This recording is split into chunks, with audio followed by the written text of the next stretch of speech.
Okay, we're back up. Okay, So, we're back on the air. we're not, we're just on YouTube?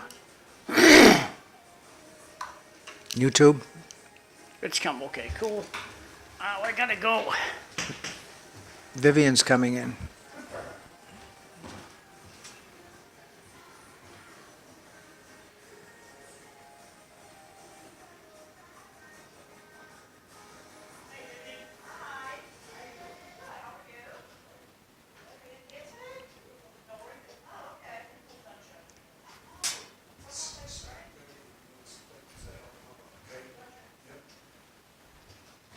Vivian, How are you? good. You're stuck. Quiet today. You're stuck with me. Evelyn's not here. I know. I might actually have to put a sentence together. Right in the middle for you. True words were never spoken. Although you came prepared, I see. Yeah, I'm just pumping my calendar. Anybody want to sponsor a square and a calendar raffle? What kind of a raffle are we raffling here? Whatever you want to donate. You can do cash, you can do stuff, you can do gift cards, whatever you want. How much is it? Well, it's whatever you want to donate. Most people do like 25, 30 bucks. I got one company that did 50. I got another company, the Colonial Oil, that's doing What's the purpose of the raffle? What are we raising money? Oh, it's the holiday prelude. Yeah. So, It's a we're year-round going with, thing now, unfortunately.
Good morning. Welcome to City Life. It is, actually, I'm sorry. I'm going to retract what I just said because I'm looking at the clock and it isn't City Life yet. It's 6:53, so we're still doing Dawn Patrol, all right? At 7 o'clock, see, Vivian came in and threw me off as to the time. It's my job. That's your job. So at 7 o'clock, we become City Life, and it's supposedly a Chelmsford-focused show, although many times that doesn't work that way, but we'll see if we can work it that way this time, because we have with us as a guest Vivian Merrill. Also joining us is Bob Hoey, who is a regular co-host a couple of times a week on the show, and we're glad to have him here on Thursday because Bob adds an awful lot to the show with his local knowledge of politics and other things going on in Lowell and the area in general. So Vivian is with us, and Vivian is a Chelmsford resident who has worn and still wears a number of hats in and out of town. One of these days, I'm actually Okay. gonna bring a hat in here. You need to bring 2 or 3 or 4 of your hats, whatever they are, and make sure that they're labeled. I've known Vivian for years and got to know Vivian 20 or so years ago when she was a stenographer for the Select Board, which in those days we called the Board of Selectmen. Yep. Okay, are we allowed to say that? I don't know. It's not a swear word, so I'm going to yeah. say it anyway. I'm old, so I can get away with this stuff. And Vivian was our stenographer and did an excellent job. Thank you. And also did at the time, also served in that capacity for other committees. And you still are doing that. And don't you also do, you used to do it for town meeting, but now you just do the motion recordings. Is that true? Motion amendments. Yeah, motion amendments at town meetings. So Vivian is very much still involved with the stenographic work in town. Although I understand we're moving towards artificial intelligence God bless them. for that. Do you know anything about that? I know it's out there. Yeah. I don't know anything about what they're going to do with it in Chelmsford. A couple of the boards are using it. I think the select board may be using it, and I know the planning board Are they? Okay. uses it and have for a while, and I guess it's working all right. Otherwise, they I mean, would they stop did using try it. some other program for a brief Yeah. time, and it wasn't easy to make corrections and things Right, like that, so we right. stopped using it. I don't know what this new thing is doing. Could it make me obsolete? I guess it could. Nobody or no thing, Vivian, would ever make you obsolete. Oh, I just found a new sandbox. Yeah, you just find a new sandbox. So, Okay, microphones are not magic.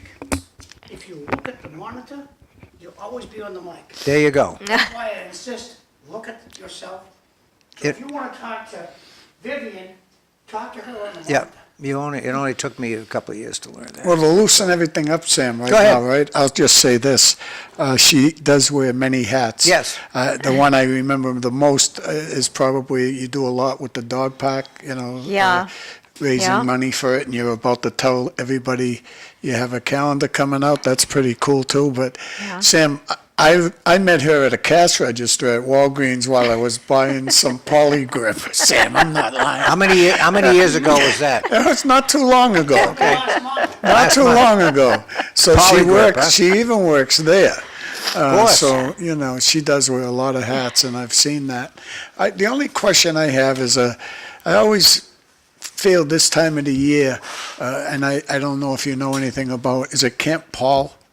Oh, yeah. Yes. Yeah. In Chelmsford, yes. This is usually the time of the year they need people to help them maintain it. Yeah, they rely almost exclusively on volunteers Yeah. to run their operations, and you're right, so. We had this young lady on the show anyway, Yeah. Sam, and I think her last name was Lucia, maybe? Amanda Lucia? Yeah. Yeah, that's who she's we had. she's since married, and I, for the life of me, can't remember, and she did take her husband's name, and I can't remember the married name, but Amanda Lucia, she is vice chair of the Chelmsford Business Association, okay? And she had a lot to do with Camp Paul, though. Yes, Yeah. she's been on the show a few times. Yep. Okay, great, thanks. So, Vivian, again, wears a lot of hats in Chelmsford. What boards are you now working for in terms of taking notes and meeting Sam, I'm going to minutes? interrupt you for just a second Yep. because we got 2 minutes left of the Dawn Patrol. All right, Okay, so we lost internet connection. So that's why the show went black for a while. Nothing to do with any outlets out there. We just lost internet connection. It does This thing- happen. I have this indicator over here that's green all the time. When it goes to red, not good, and then it has a no internet connection at all. That's We're wh- off. That's About why 2 I or 3 mentioned. minutes. That's why I mentioned polygrip. So I knew I could get away. I could get away with it. Sorry, John. that didn't go out over the air, right? Of course, That's good. I'm no dummy. Well, hey, nothing's perfect, and the internet goes down in my house occasionally. It happens a lot, huh? But it does occasionally, and there's nothing you can do about it. So, nothing is perfect. Nothing is perfect. So we're going to go off to break land, and we'll be All back. right, good. We'll start in on Chelmsford when Okay. afterwards.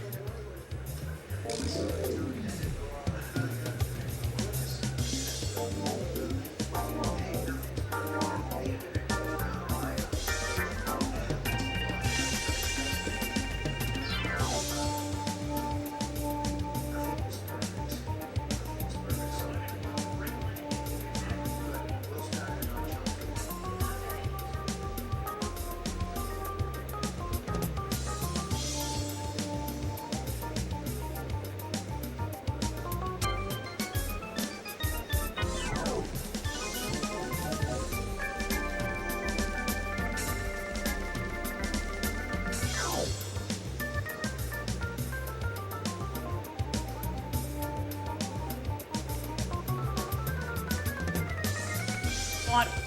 Go. Good morning, everybody. The hour is 7 o'clock. It's Thursday, May 8th, 2025. This is City Life being broadcast from, as our producer would say, sunny downtown Lowell. Okay, and today is sunny, believe it or not. We may actually have a day without rain, if we can believe that. Normally, the program is hosted by Evelyn Thoren. Evelyn is off today. She's doing construction work at her property in New Hampshire. And we have Bob Hoey, who is normally a co-host on this show.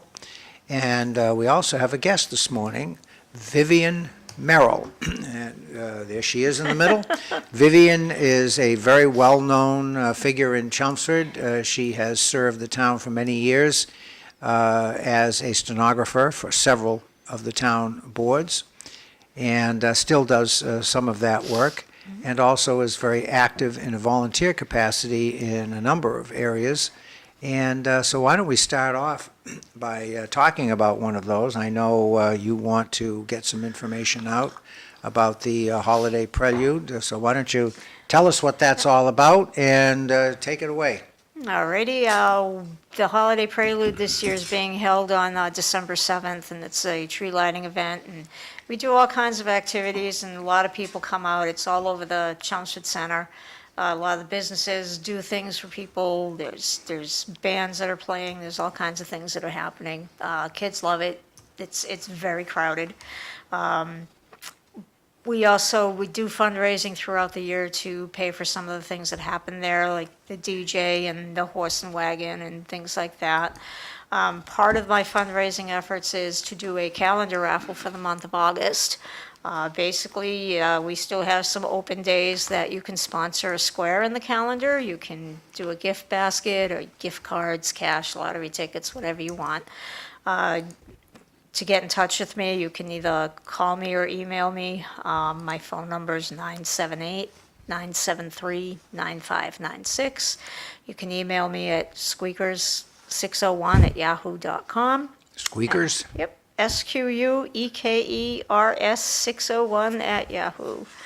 Other things you can do is be a part of the prelude. You can sponsor an activity on the common. We're always looking for people who are willing to sponsor the popcorn, or we got the Lions Club doing the cookies next year. A lot of people, love the hot cocoa and stuff like that. So you can do something like that. We do have a flyer. We have the calendar. Another thing we'll be doing is hosting flea markets at the Garrison House this year. We'll do one at the end of June, one at the end of July, and one in August. And these are fundraisers? Yes. Okay. Yeah. To get a table at the flea market is $25 per event, or you can do all three of them for $60. Basically, you just bring a table and whatever you want to sell, set up a spot in an area of the Garrison House, and do what you can. All the money raised from those events will also help defray costs at the Prelude. Could I get your phone number again, please? Sure, it's 978 Yep, 973-9596.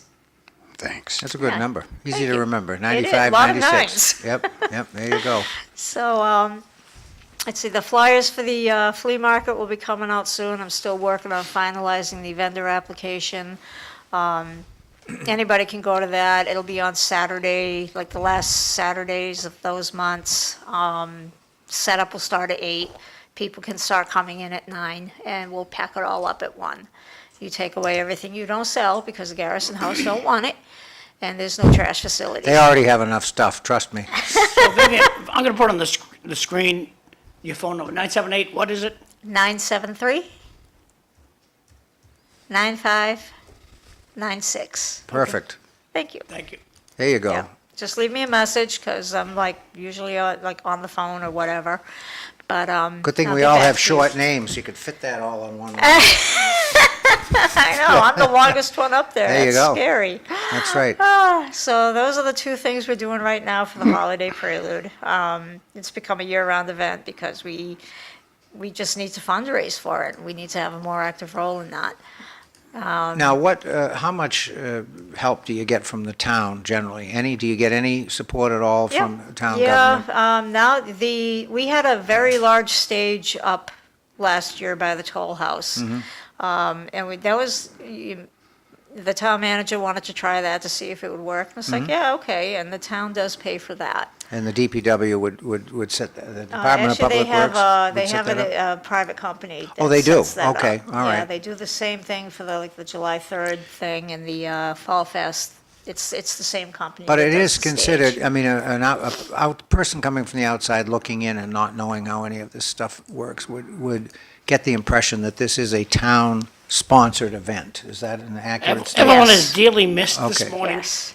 How are we gonna get through the day without a baked good from Well, it? that's a good point. Well, I guess we're all going to be a little thinner, aren't we? No, you're going to a psychiatrist, one or the other. Yeah, well, that's true. There are those that would argue that I should have done that years ago. So, Hey, you and me both. yeah, so,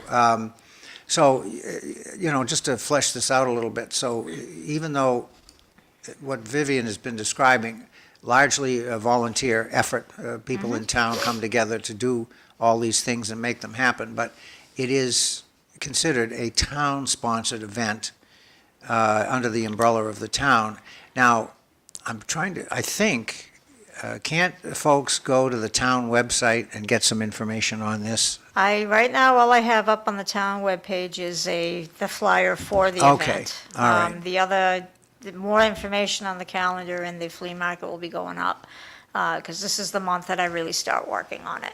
Well, that's good. I mean, here it is May, and we're talking about an event that's going to occur in December. Right, and I have So to raise that- $5,000. And you have to raise $5,000. So, At this least is, that's my goal. this is pretty serious stuff, and again, it takes a lot of time and effort, and it doesn't cost the town really any money. It's mostly funded by private. Yeah. And I mean, a lot of people come forward and just Right. want to do something, and that is Exactly, huge, you know? exactly. And so, now, is this an extension of the holiday decorating effort, the holiday decorating committee? I know we have that in Chelmsford. How is that linked, or is it? The Holiday Decorating Committee is the group that's in charge of planning the event. Okay, so it is The linked, all DPW right. does all the lights and the stuff on the poles. All right. Parade Committee, I believe, handles the banners. Yeah, parade committee, yeah, and that is correct.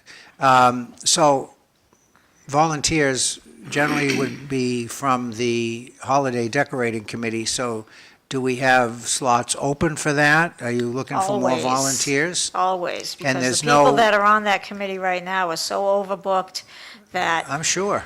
I mean, they got no business being on there because they're too busy with like the 15 other projects they got Exactly. going on. Well, that's usually the way it is with volunteer committees.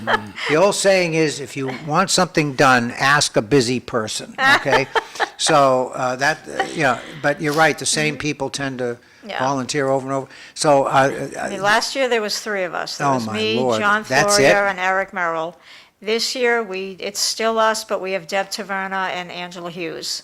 And both of them, like I they're said, very busy people. They have like 15 irons Yes. in the fire at any time. Yes, they do. And it's crazy talk, but here Vivian, we how are. did the dog park cleanup go? To be honest with you, the Dog Park Advisory Committee is meeting on Monday, the 12th, and that's when we'll find out about that. And how about the dressing up your doggy event you guys had out there? Halloween, from No, what you I... guys dressed up for Easter. Oh, they did have a photo session with the Easter Bunny, You're kidding. yes. They did? They did, yep. Somebody got into the costume and braved the mud. Dogs and rabbits don't generally get along very well. Yeah, but when they smell like people and beef, Well, that's it's true. okay. Okay, Now, Vivian makes part of her living as an insurance. yes. So what should somebody nowadays, because we're seeing on TV, people accidentally, like some poor girl's driving her car up in New Hampshire yesterday. I don't know what happened, but she hit like 6 cars and ended up crashing into a building. Yep. That's my token nightmare And I'm story that I thinking- share with I'm people. thinking to myself, okay, what That's kind of an insurance insurance do I have nightmare. on my car? Because Yeah. I'm just a regular person. It could happen to me. So nowadays, Vivian, what kind of insurance should we consider having on our car? There's no right answer for that. It's what you can afford. because the industry's rates, as far as 90% of everybody is concerned, have gone through the roof. And they're really angry about this. So a lot of people are like self-insuring more of their exposures. They're either getting rid of their comp and collision coverages, or they're raising their deductibles, or they're just lowering other limits, or like getting rid of rental coverage just to try to keep it within their own budget. I've done all those things. I drive older cars so that I feel that I don't need Yeah, to carry. but still, if collision. you hit 6 cars, so you That's a drive, different- If you you hit drive in a 6 cars, you Walmart. better have a high limit of property damage. That's property damage. I'm Because talking about bang the for car. buck, yeah. I mean, So- bang for the buck, it's not expensive, If, but if, a lot of if, people if, don't if, see if it you're that going way. to up your coverage, and even with an older car, the advice I always got was property damage. Because you And could, bodily injury. you say, well, I've got enough. Well, you could run into a fire hydrant. Yeah, you and lose it- your brakes, and Lord it- knows and it what you're could gonna hit. flood 20 buildings, okay? So now you're in the millions of dollars of property Yeah. damage. So you have to think about those things, right? And everyone's got the Yeah. mindset, it's not gonna happen to me. Oh, yes, And it a lot will. of them, it doesn't happen to them, but, Well- I mean, there was another accident similar to what John just described about 20-so years ago. Lady lost her brakes, took out 8 cars and Mm-hmm. Yep. killed a pedestrian. How do you do that? But you had to be sailing, I don't know. But it does happen, and you just hope it doesn't happen to you. You know, I mean, working in downtown Lowell, you see it every day. You know, there's cars everywhere, people are doing their thing, there's pedestrians everywhere. There's People aren't paying people attention. with baby carriages pushing Yep. them out in front of the traffic, because that's the only way to stop them. And 1/3 of the it's cars aren't nuts. registered or insured. Yeah, a lot of That's cars. probably yeah. true. Yeah, because it is, I mean, a brand-new licensed driver will come in and looking for a quote, and it's between $4,000 and $6,000 for the first year. Most of these kids aren't even buying cars that are worth that much, but their insurance is. Yeah, it's a struggle. I mean, even my own car. How much has excellent lawyers played into the situation? Like one of my insurers bellyached to me that one of the funeral homes in the country got a $3 million settlement, and it just crushed the insurance company. They had to pay $3 million for one incident. Yeah, well, and that it happens was a every simple- day too, It was an unfortunately. accident. So the lawyers playing, they'll call me and we'll get, how many people You call know, their lawyer rather than call you to put a claim in? it does, I mean, with my book of business, it doesn't happen that often. But that being said, yesterday in the mail, I got a letter from the Mass Property Insurance Underwriters Association saying, we are making some changes to the language in our policy to protect people from these extortionists that they call public adjusters from taking too much money out of their claim, because they base their settlement fees on a percentage of Right. what you get paid. So if you have a major loss should take $30,000 to repair, and you've got a public adjuster, they could take up to 20% of that settlement as their fee. And there's nothing that the insurance company can do about it, because you, as the insured, agreed to pay it. So that's why they fight so hard to try to get so much, because they're taking a portion of it. Well, the other problem And is, these companies are getting tired of it, Right. because some of the percentages are 30, 40%. Well, but just to balance that off a little bit, then I'm going to throw it back over to Sam. If the insurance company paid what they should pay, because you listen to some of these attorneys' commercials and say, well, look, the insurance company offered me 50 cents and we got you 40 million. And then they're like, well, why would you ever call an insurance company on your own? You should Because just call- people don't feel empowered to be able to do that. They So why don't think they insurance can companies handle it. give me a practical settlement figure? A they lot of don't them do do. yeah, most of them do. Most of them do. Yeah. And you're not hearing about the lawsuits as much as you used to. You are hearing more dollar amounts because the cost of everything is going up.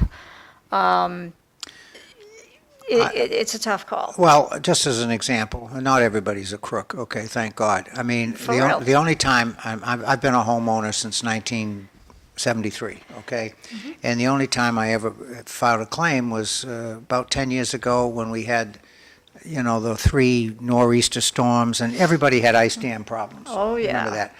And so I had a problem. It wasn't too severe, but, there was damage that had to be repaired and so forth.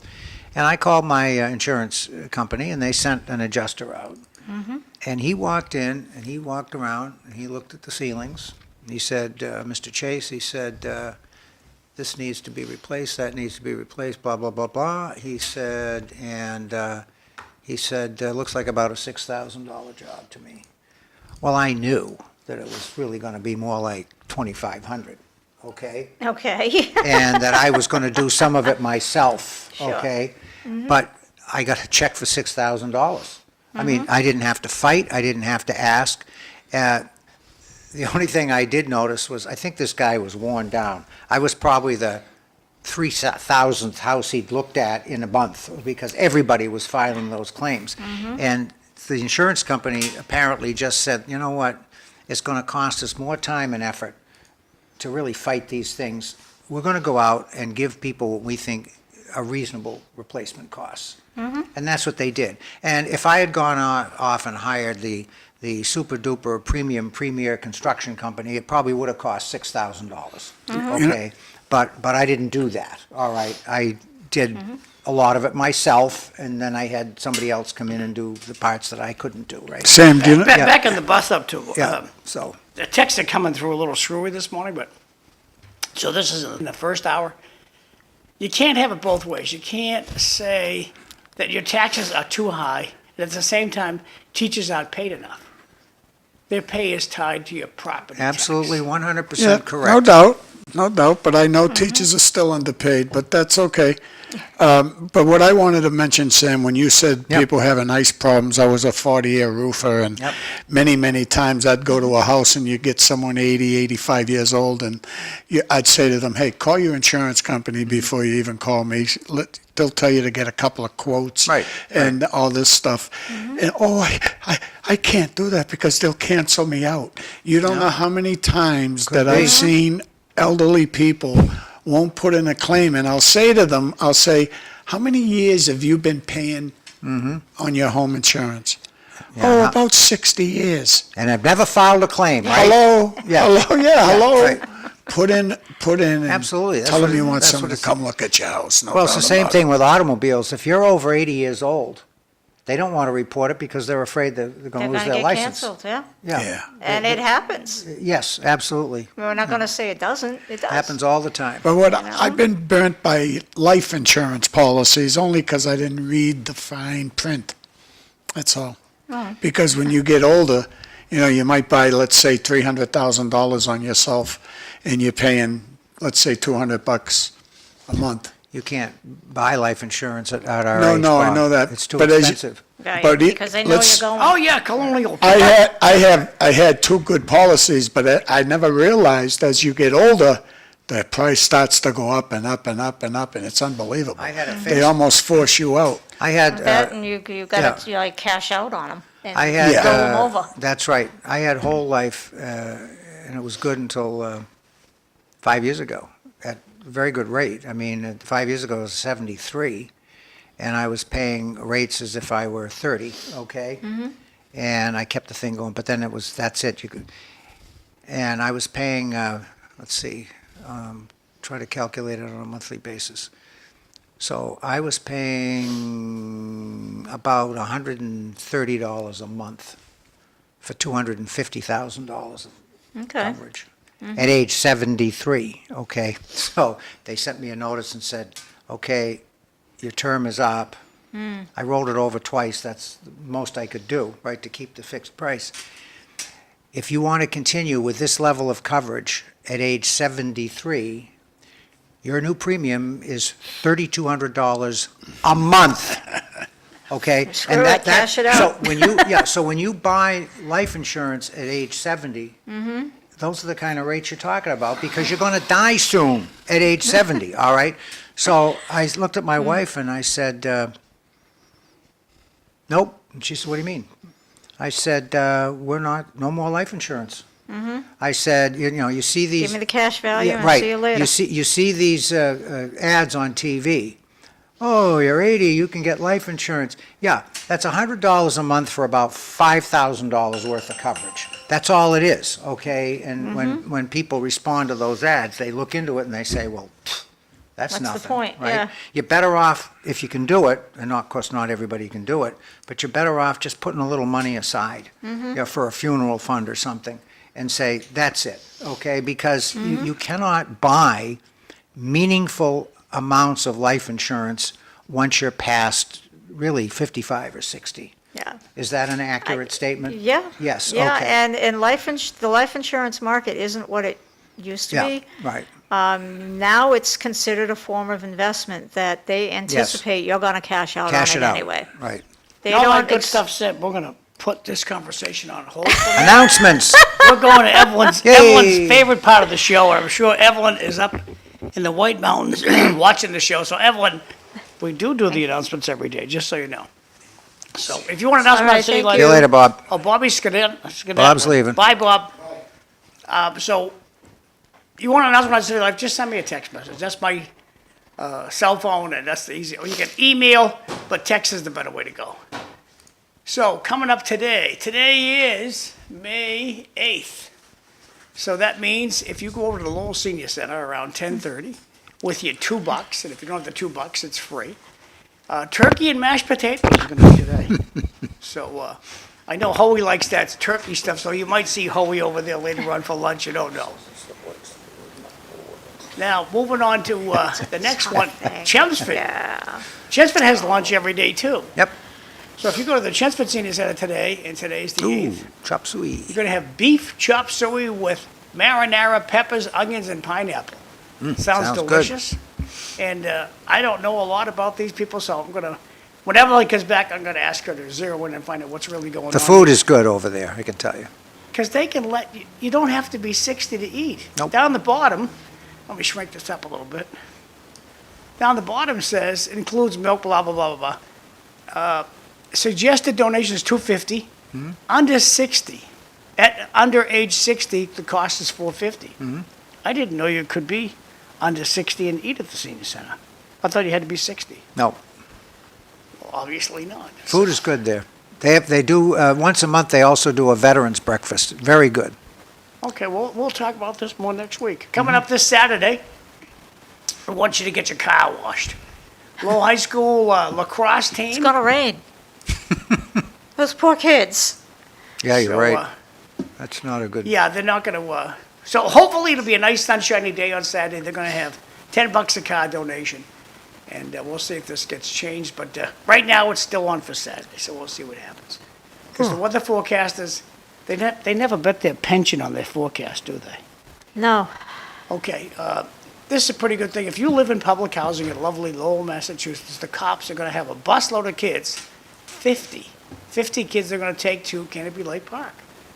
So they're going to have a lottery, be in touch with the Lowell Police Department, and this deal, the bus will pick you up, bring you to Canopy Lake Park, and they'll bring you home. There's going to be food and all kinds of good stuff. So this is a really good thing that the Lowell Police Department's doing. So if you got a kiddo and you're living in public housing, be there or be square, be in touch with the Lowell Police. Rodney Elliott's having a party, State Rep Rodney Elliott's having a party on May 15th, coming up, that's a week from now, 5:30 to 7, at the China Star Restaurant. That's a delicious restaurant, by the way. 1733 Middlesex Street in lovely Lowell, Massachusetts. Hope to see you over there. St. Michael's Church. This is pretty cool. If you're looking to get rid of some clothes, all kinds of stuff, they'll take bedding, coats, garden, small garden, whatever you're looking to get rid of, it's gently used. They're not looking for junk. They're looking for reusable things. And be in touch with St. Michael's. There's a lot of information down here. You can call the rectory or you can email them. So take your phone out of your pocket, take a picture of this slide if you have a bunch of stuff that you want to pass on to a new owner. Small furniture, outdoor games, all kinds of stuff they're looking for, and they're going to use it to give it a new home. Jeff Kuna, he has a radio show on WRKO. I always get a chuckle out of listening to Jeff Kuna when I'm in the car, and he's going to have a rally to help the legislature or the auditthelegislature.com, and that's going to be this, no, it's next Saturday. Next Saturday, from 10 to noon time, and to be there or be square, so moving right along. Vesna Noon's having a party. Fundraiser to support Vesna Noon for City Councilor at Large at the Sampaio Mies Restaurant, 450 Chelmsford Street, Saturday, May 24th, from 7 to midnight, and $50 a person, and that'll be a great feed bag over there. There's always delicious food there. Where is it again? At the Sampaio Mies Restaurant, Next to the 450 Walgreens. Chelmsford Street. Yes, okay. Lovely Lowell, Massachusetts. These are all the neighborhood meetings that happen in lovely Lowell, Massachusetts. So if you, wherever neighborhood you live in, consider going to the meeting. You'll learn an awful lot about what's happening in your neighborhood. Good thing the Lowell Police puts this out so you know where things are. And the next meeting is coming up May 12th at Lowell Catholic. That's the Highlands Neighborhood Association. So thank you, Lowell Police, for putting that out there. Immaculate Conception Church. If you have cancer, this is the saint to pray to, okay? Healing Mass in honor of Saint Parigi, patron saint of cancer patients, with anointing of the sick. Immaculate Conception Church, Wednesday, May 28th at 6:30 p.m. Everybody's welcome to go to that. Councilor Corey Robinson's having a fundraiser. Let me hit the minus keys so it shrinks on the screen up too much. It's right there, okay. Corey's having a party at the Dompolsky Club, and it's going to be, date's there someplace. Oh, yeah, the date's going to be Friday, May 30th, at the Dompolsky Club from 5:30 to 9:30 p.m. at 10 Colburn Street in lovely Lowell. That's over in Centerville. They got a good-sized parking lot, so hope to see you over there. If you know somebody that needs prayers, call these are the Poor Clare Nuns, the Monastery of St. Clair. They're out in Andover now, and that's their phone number. Call them up, leave them a voicemail if you want prayers for whatever issue you have in your life. They'll be happy to say some prayers for you. They're very effective.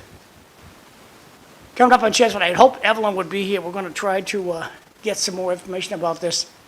These big trucks driving down the road in Chelmsford, some of the residents are trying to put a stop to this. They're having a meeting about this June 5th at the Chelmsford Police Department Community Room, and we'll try to coax Evelyn into getting a guest in here to tell us more about this. And I want to go to the next guy. Come on, baby, go to the next one. That's the last one. So Sam, back over to you. Thank you. Yes, relative to that last thing on the trucks, I would suggest to Evelyn that we get Bill Olson in to talk about that. He's been the driving force on this particular issue. So you're back up, Sam. okay, we're back up. So where were we, Vivian? We talked about the dog park, we talked about Prelude, everything else is just work. We were talking about the insurance industry, I That think. too, yeah. And so that is most of your work. Yes, effort, that's right? my full-time job. That's your your real full-time job. job. Everything else is part-time. You also do, are you still doing the cashiering at, where was it, Walmart? Walgreens, yep. Walgreens, I said Walmart. Thursdays and Sundays. Thursdays and Sundays, Yeah. okay. That's, Some Thursdays I'll be taking off because I'm doing the minutes for the Parker School Building Committee. That's going to be a long project. And other than that, yeah, I'm over there. I'm glad they asked you to do that.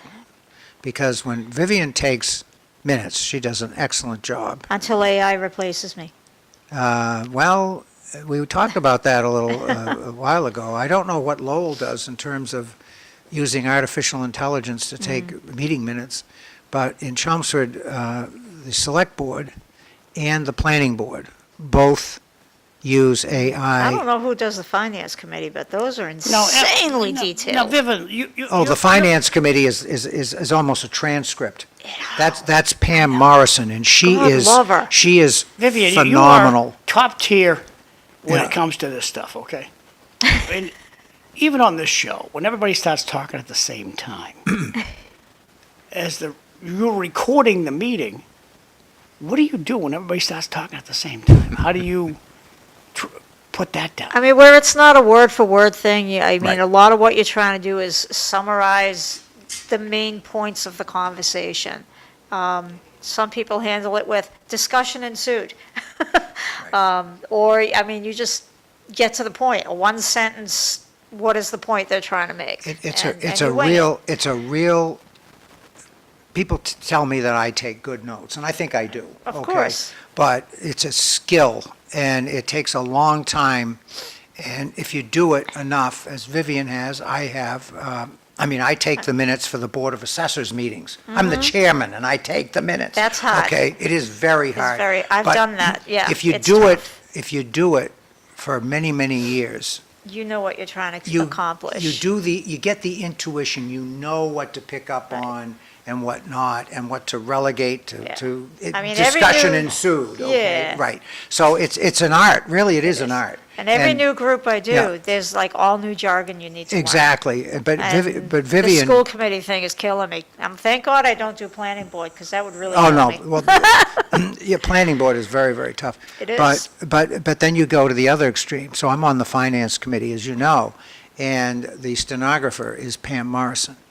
And her notes are almost a stenographic record. It's almost I know. verbatim. So you look at FinCom minutes, and they go on for pages and pages Her and last one was 12 pages, because Yeah. I did look at it, and I'm Yeah. like, holy cow. And I if- thought I was bad. If you're the chairman of the finance committee, and I did that for 6 years myself, so I know, you're responsible for putting together the warrant article, the book. So you have to do a lot of writing, and you have to do a letter. Well, when you have notes like that, it's pretty easy, because all you have to do is go up to Pam's notes, and it's cut and paste. Yeah. Okay? Because she captures everything. Yeah. Everything, okay?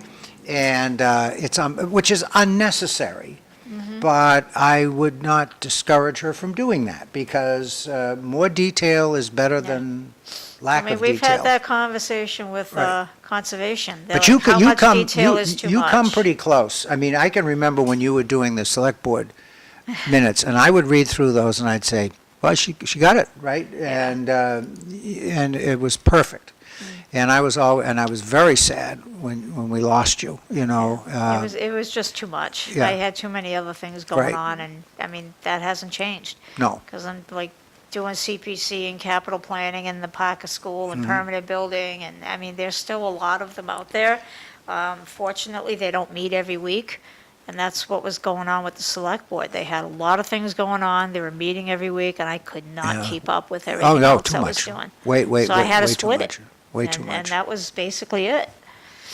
So, Yeah. it And then- happens. Then occasionally you'll do a committee where you get some know-it-all on the board that thinks they can do a better job, right? Yeah. That's okay. Yeah. I'm not, that doesn't insult me, Yeah. because a lot of the times, So- the corrections they make sense, and I don't know what I'm talking about, and you can tell when I'm faking it, because it's just Well, so vague. To your point, I mean, some of these things, for example, planning board, zoning board of appeals, and even select board, sometimes the discussion gets very technical. Yes. And if you're not knowledgeable in the technical areas, it's hard to take. I know when I was on select board and we were doing tax classification, and you had gone and Patrice Garvin had taken over. And so we had, Actually, I thought she was before me. well, maybe, I'm, Yeah. I'm sorry, she was. Christine took over for me. Okay. Yeah. I forget whoever the stenographer was, was very good. Mm-hmm. And then she left, and then Patrice came in. And so this whole discussion about property tax really was very technical. And and I knew it. So I was on the board at the time. I was not chair or anything. Mm-hmm. I took very detailed notes because I knew she was going to have a hard time, you know, with this. And the minutes came out, and I looked at them, and she had she'd done her best. Yeah. And I just called her up and I said, look, I took very extensive notes here. Why don't I ship these over to you? And I said, you take a look at them, and then she said, oh yeah, that's great. So occasionally, you have these situations where the stenographer does the best they can, but they just They They just can't- don't get it. they can't keep up because it's not an area that they Nobody. And that happens to board members too. I mean, how many Yeah. times have I sat at a select board? I don't know what the person's talking about because it's not my area. The difference is I will say publicly, I don't understand, okay? A lot of people won't do that because Yeah. they think it makes them look stupid. My biggest problem with recording these Yeah. meetings is, on the very bottom, it should say, Yeah. like right now, on the bottom of the screen here, it says, whatever, if you want to be on the show, call me up, that's what it says. It says something like that. It should say what the topic is. When you have a select Social board media does meeting, that, it yeah. should say, and it should stay up there. And it shouldn't just say for a minute. Right now, we're talking about the fact that Sam didn't wear a tie today. That's right, And so on when purpose. You put that down, and now what are they talking about? Oh, Sam doesn't have his tie on. But once you take that down, so why are they talking about clothes? Well, Yeah. to be fair, Vivian's not wearing a tie either. No, I should be wearing a noose, but that's a different conversation. wearing a what? A noose, A noose. but that's a Oh. I different was conversation. using that as an example, but as Right. the host, Sam, I do have- you should have a tie on. I do have a jacket. I got 50% of the requirement anyway, right? It was 6 a.m. Yeah. Cut up some slack. He knew this yesterday. I knew it yesterday. I wasn't going to come in, and then, He could have hung a He tie in could have his wore car. his Def Leppard T-shirt. so that's all No, right. not acceptable. I would have made Hoey the host. Sorry. Yeah, no Bob had his suit on, so he was in good shape. That's okay. But No, I was just using that for an example. When they take that right, graphic down that says we're talking about opening up the playgrounds, people don't know what the heck you're talking about. well, very often that's true. I mean, and you can't avoid it. I mean, if you're talking about some of these issues, you can't avoid the technical language, because that's how you talk about things like And that, then, right? and that's how you learn things. That's I right. mean, I've lost track of how many things I've learned, and it's, yeah, you figure it out, but there is a learning curve. But I learned a long time ago, I haven't got time. I haven't got an hour to sit in a meeting and listen to things that I don't understand. That is a waste of my time. Hand goes up, I'm sorry, sir, what does that term mean? I don't know. And you know what? I've just done everybody else a favor because they didn't know either. But they weren't going to ask, okay? Right. I don't care. I am not the smartest guy in a room. I do not know everything. And I'm going to run into situations where I have no idea what the conversation is all about. I'm going to ask. Yeah. Please explain it, And okay? that, and I Don't mean, waste my that's- time, and don't waste the time of everybody else who's sitting here pretending that they know what you're talking about, because they don't either. Yeah. You know? That happens sometimes, All but the on the time. flip side, it's like these Right. applicants are supposed to get you the information ahead of time, so you do have a chance to kind of Mm-hmm. Right. get a grip. And that doesn't happen all the time. I mean, I've seen it in multiple committees. It's like, oh yeah, here's a revision. And they're like, well, we're not going to discuss that now because you just handed it to us. We And- haven't had time to look at it. And technically, under Massachusetts law, if it's not listed on the agenda, you're not supposed to talk about it. Oh. Because that means you have not given the public proper notice as to what is going to be discussed in the meeting, okay? So, yeah, I see that all the time. It's gotten better over the years. It has. Years There's a ago. perfect example of what Yep. you talked about, Sam, okay? Good. I have no idea what a busker is. I know what it is now. I don't know what a busker is. But now, Sam, you're very well educated, one of the smartest persons I've ever met. Here we go. I would look that up on Google. I believe What is a busker? a busker refers to a street show, usually music. You know, you see down in New Orleans, the informal jazz people. I think that's referred last- to as busking. So check it out, Vivian. All right, See- according to Google, busker, a person who performs music or other entertainment There in you the go. street or There you another go. public That's why place you for retain the monetary title of smartest donations. man in the Thank room. you. Okay. But my point, this came as an emergency 911 announcement last night over my telephone and over my text. Let me guess, John. the And local police department. you said, what the hell is a busker? Exactly. You know? And I did what Should I be Vivian, concerned? Do I hide my family? I did what Vivian did. I pressed my phone and said, There you go. define the word busker. Yep. Yeah. So, Well, see, this is a problem you find when people talk because they understand the technical language of what their interest is or what they're talking about, but they forget that other people don't. Well, yeah, I'm going And- through that with the Parker School thing. Yeah, and one of because the things. MSBA is confusing, and Exactly. The verbiage we use is they. And I'll often stop the person, who are the Yeah, they? who's they, Who are right. Are the they us, our local government? And Right. if that's the case, we should say we.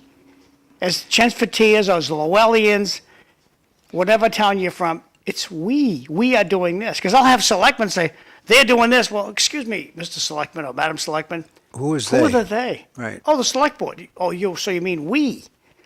Well, that's a problem, and that's a problem generally when you're talking about government, because we have all been brainwashed, quite frankly, and this is just my opinion. Oh, you okay? busker, you. I'm a busker. We have all been brainwashed into thinking that when something needs to be done publicly, in other words, money has to be spent and so forth, it's someone else's we problem. always say the government should do. Well, what I say to people is, take a look at the program you're advocating for, and you're saying the government should do. The real question is, are you, sir or madam, willing to take money out of your pocket to fund that activity? And if the answer is no, then no, the government shouldn't, because you are the government, okay? So, just as an example, all right? Well, I think all these folks that for the last 4 years have come in over the border should just be let in, and there shouldn't be any vetting, and that's perfectly fine, and they should go to these cities. So I say, well, that's okay. If that's how you feel, that's a point of view, and I'm not going to argue with you. However, what I would say is, and you would say, the government should feed them, the government should house them, and I say to you, are you willing to take money out of your pocket to help feed these folks and to help house them? And if the answer is you're not willing to do that, then no, the government should not do it. Sam, because they you didn't do it are 100 years because ago. you are the Respectfully, government. The okay? government already is. They all have an EBT card in their But back John, you pay taxes and you're paying for it. Are you not? Exactly. And that point should be brought up. We're going to help out the homeless. Look, we already are. I Give them an just brought EBT it up. card. We're all paying for it. Exactly. So the question is, all these programs you want funded, are you willing to pay for them? That's the question. You've got no choice. It's coming you out of your don't. taxes. You don't. But the point I'm making is that if most people had the choice, they'd say no. Okay. Fair. And that that's the point. Okay. I raise the issue. People say and have said for quite a while. A lot of rich people don't pay their fair share of taxes, okay? And Sam, you're off the mic when you turn your head. Okay, I'm sorry. And then you have a guy like Warren Buffett who says, well, I'm a multi-millionaire, billionaire, and I should pay more taxes. And you know what my answer to him is? If you feel that way, sir, write out a check to the government.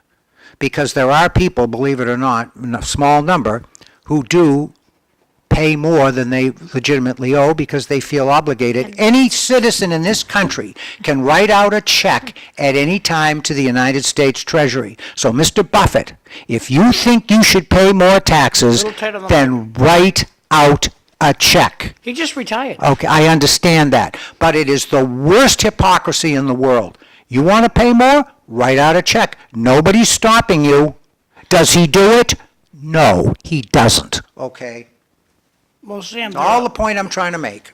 there are loopholes in the tax laws that let rich people keep a lot more money than they should be. And why do we have those loopholes?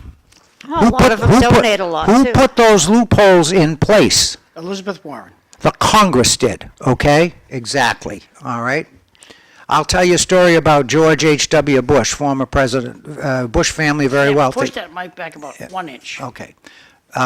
Very wealthy family and very nice people, by the way, the Bushes.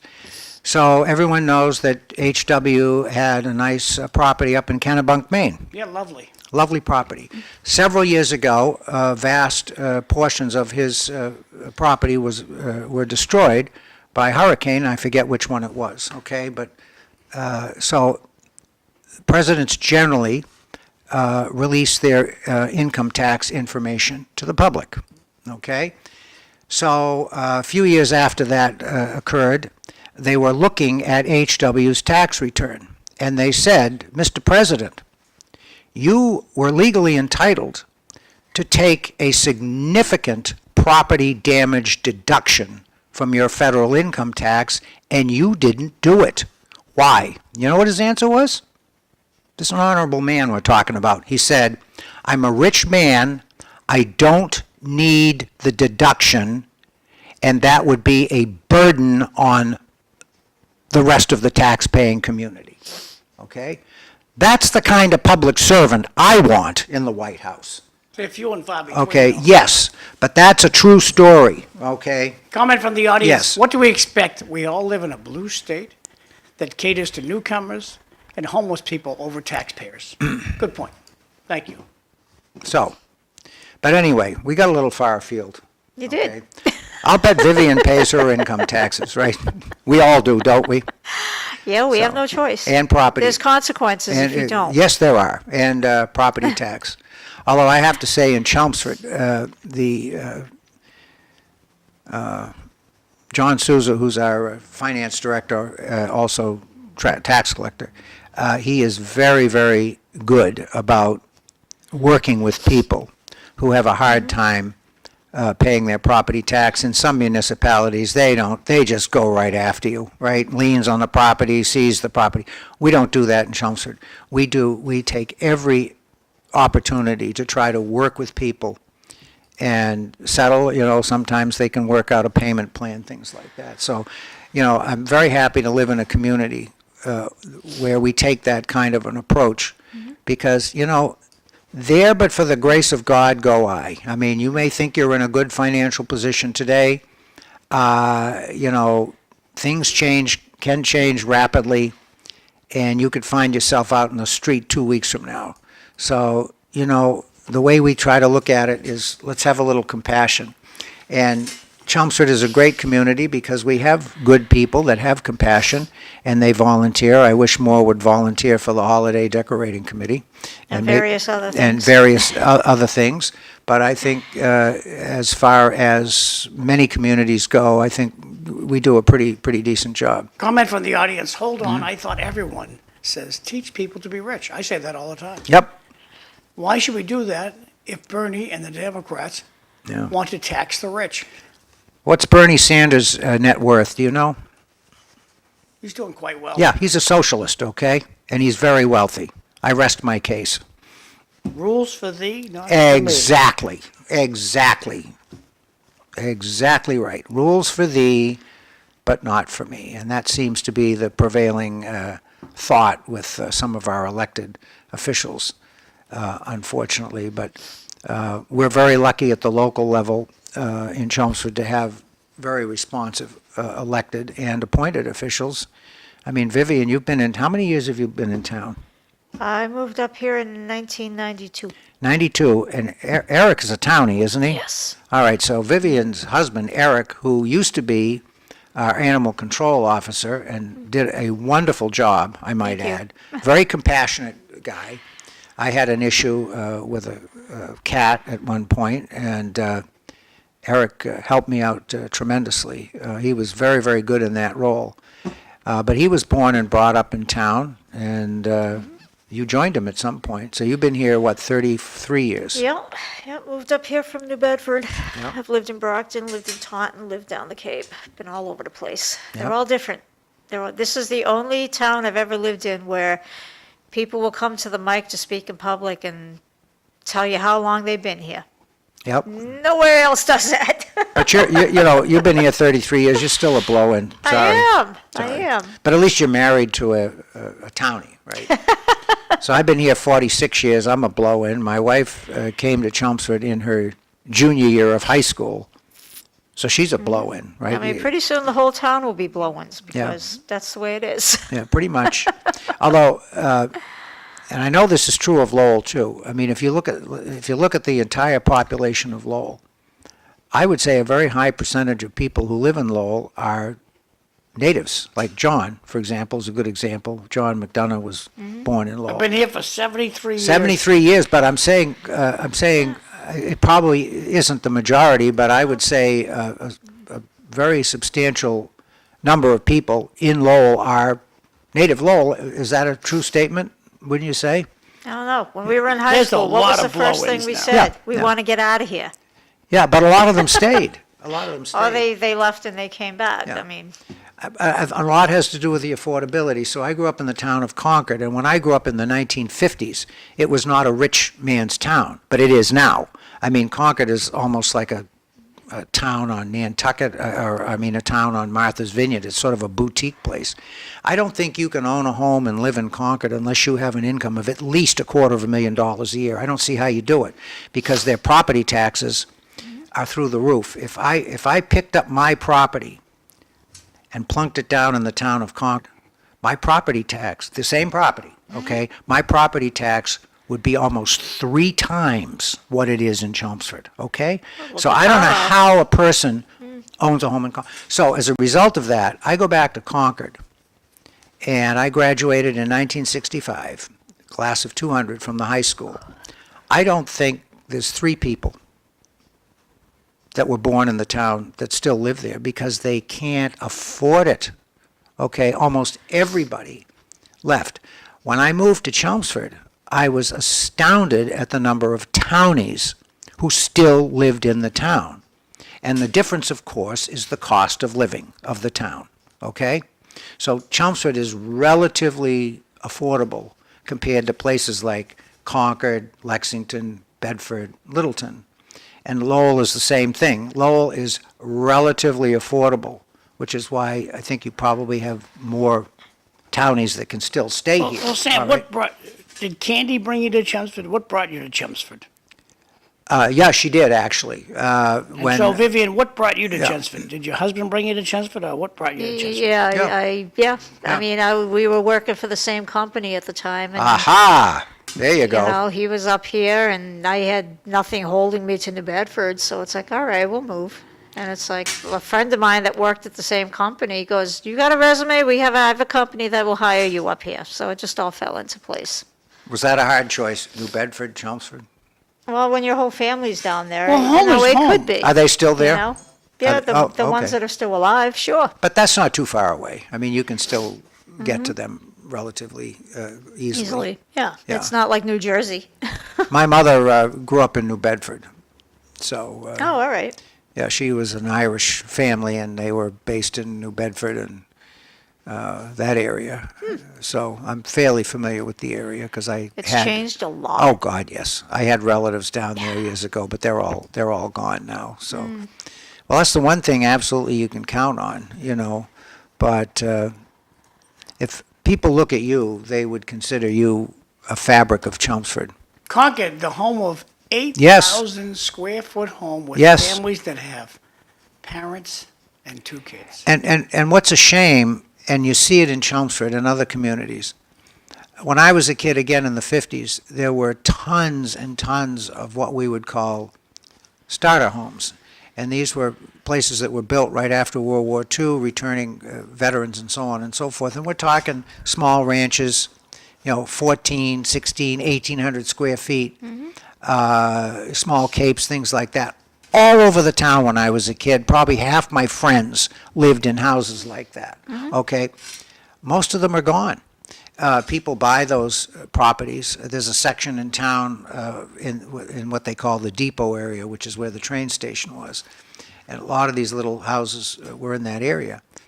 People will come in now and they will buy 2 plots, okay?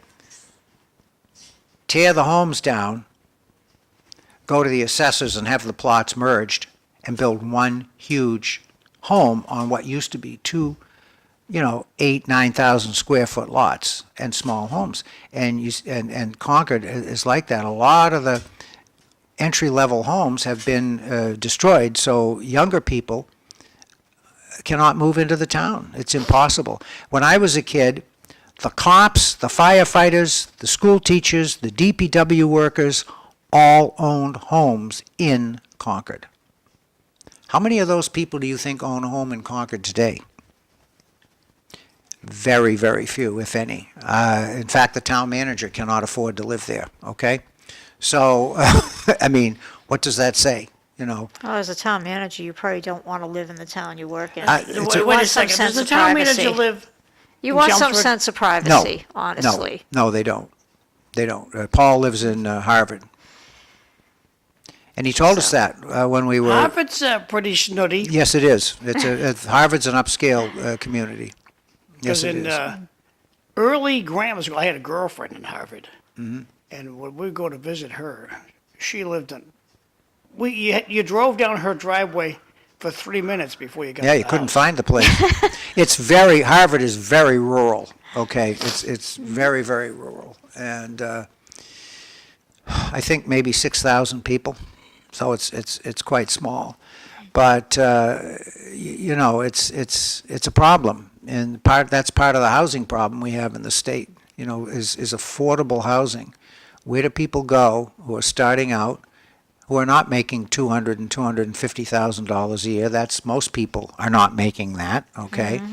And everybody has to live somewhere, okay? And you know, we need to be sensitive to that. I know, I feel very fortunate that I have the house that I have, because I couldn't buy it today if I had to, and probably same with you. Same. I mean, where your property is, that's a desirable location, you know. At least I think it is. You're right next to the bike trail. I think that's great. I would love It's that. 3 acres.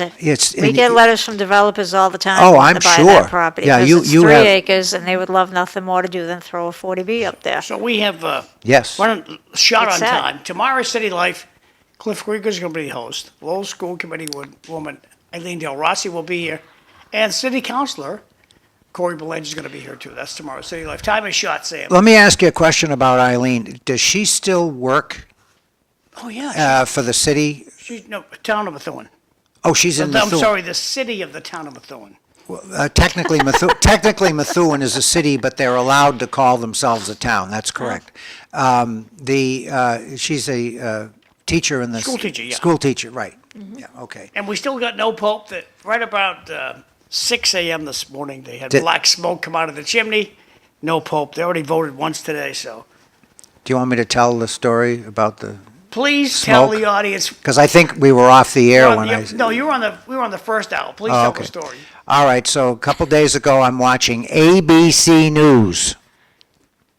And the news person says, with a perfectly straight face, when you see black smoke, it means that they have a black pope. When you see white smoke, it means that they have a white pope. And I thought I had misheard, okay, because that is just the most outrageous thing I think I've ever heard in my life, and yet the person was dead serious. They thought that that's what it was. And the other person never corrected them. Someone set them up to fail. And I thought, you know, this is not good. I mean, when the level of knowledge sinks to that degree, we're in trouble, okay? So, but anyway. Last comment of the day. Great show today. If you bought real estate in the 90s, then you're happy with the price of real estate today. Yeah, if you sell, that's true. Yeah, and you still got to find a place to live. Well, that's right. You got to Yeah. replace your living situation. Right. Yeah, but when Grandpa dies, that's quite the fortune that's coming into your pocket. Maybe. Depends on how he structured his estate. Some family members, I think they try to do the right thing. well, some A do, some will is don't. not the end-all and be-all that it used to be. Will can be a very taxable disappointment. You know, my parents thought they were doing the right thing by having a will, and when my mother died, yeah, no, it didn't work out like that, because you can contest a will. Yeah. And Plus the that's, lawyers you know, wind up with, or the estate management winds up with most of the funds. I like trusts, and next week we have a gal coming in that's an attorney that specializes in trusts, so we'll talk to her. Yeah, that's the way to go. Manessa, she's coming next week. That is the way to go. So look, you guys got to say goodbye. We do. We'll see you tomorrow. Well, Vivian and I have work to do today, so we have to go and do our work. Well, we There all you got go. stuff to do. Right. So, we gotta hey, be thanks for productive watching. members All of right. society. We'll see you tomorrow. Okay. Thanks. Good.